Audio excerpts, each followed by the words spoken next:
Welcome to Kenton's videos. Enjoy the video. You begin by confirming the portable lock model and that you have its key, code, or app access. Place the item to be secured on a flat, stable surface. This reduces twisting when you engage the mechanism.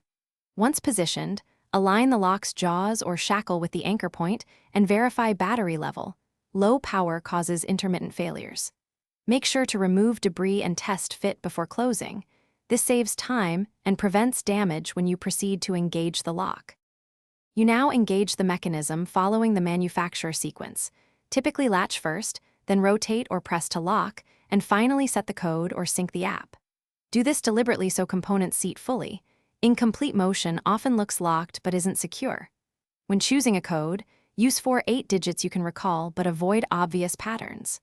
Once set, tug the lock gently and watch the LED or status indicator to confirm full engagement. This double check prevents false confidence. You finish by performing a firm pull test and cycling the lock 2 times to confirm consistent operation. That reveals issues you might miss otherwise.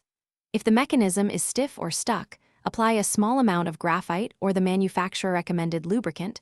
Avoid oil that attracts grit. If the electronic functions fail, replace batteries or rerun the pairing/reset sequence. Remember, if problems persist, stop forcing parts. Document symptoms and contact support with model and error indicators for safe resolution. Thanks for watching. Consider subscribing if we helped you.